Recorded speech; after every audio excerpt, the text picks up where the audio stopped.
Hey, before we get started, if you enjoy this content, please hit that subscribe button. And if you don't want to miss out on future content, go ahead and hit the bell icon. We can also appreciate any feedback you got, so hit us up with the comments down below. Follow us at our other social media accounts, which are linked down below. And of course, we always appreciate that thumbs up. Well, hello and welcome back to Ray Woodwind Acres. And today we have episode 5 of Between the Lines. Today we're going to be talking about our throwaway society, or what I believe we've definitely been progressing towards a more a society that is more suited to just, when something breaks, to just throw it away instead of try and repair it. And in some cases, I'm sure some of you've seen in the news a discussion about the right to repair with some electronics items, which now we've gotten to the point where a lot of manufacturers are either, denying we have the right to repair the items they manufactured and we purchased with our own money, or they're making items that are near impossible to repair. The cell phone world is definitely one of those ones that it seems like everyone's encouraged to buy a new phone every year or two.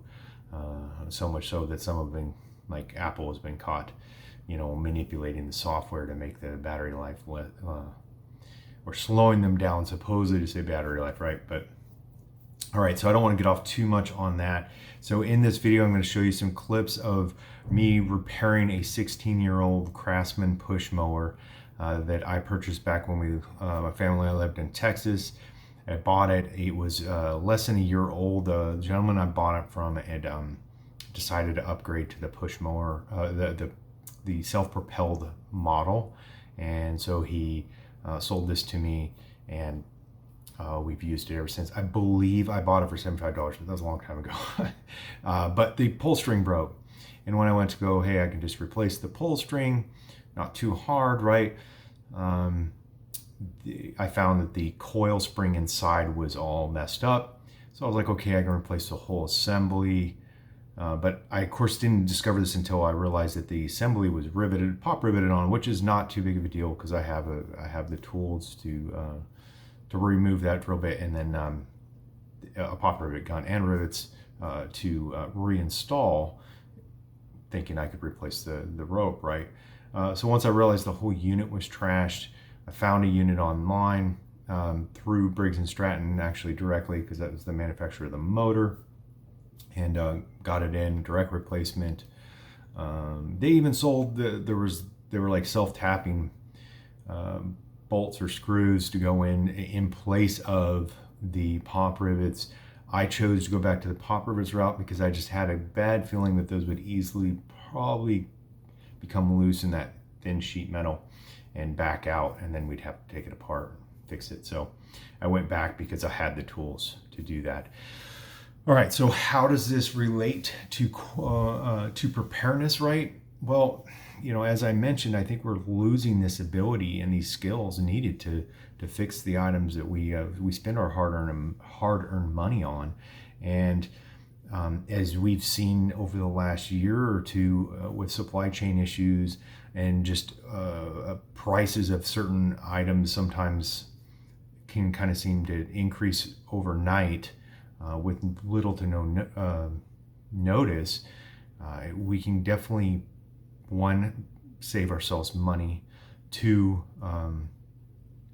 build new skills, become more self-reliant by just learning how to repair these items. So the cons really kind of fall into a category here is don't become a hoarder.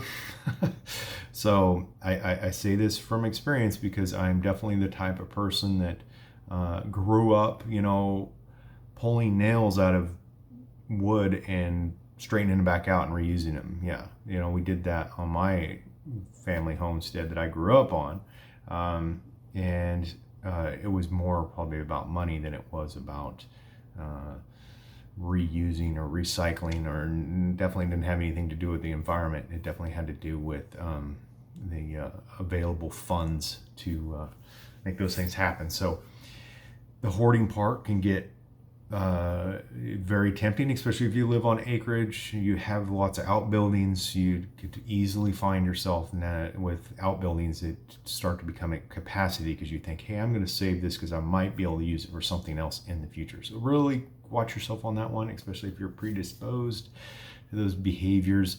And last, it can be more expensive. So crunch the numbers, do the math, figure it out, do the research. Sometimes it is more economical to buy a new one. But key point, there might be someone that wants your old junk. So don't think about just taking that thing to the dump. Think about recyclers or someone that's looking, with lawnmowers. There's a lot of people that work in the small, like lawnmower business that do repair old ones and resell them as a side hustle. So, you may list your thing for $50 that you think should just go to the dump and someone will pick it up, that night. So, all right. Well, I appreciate y'all watching. Hey.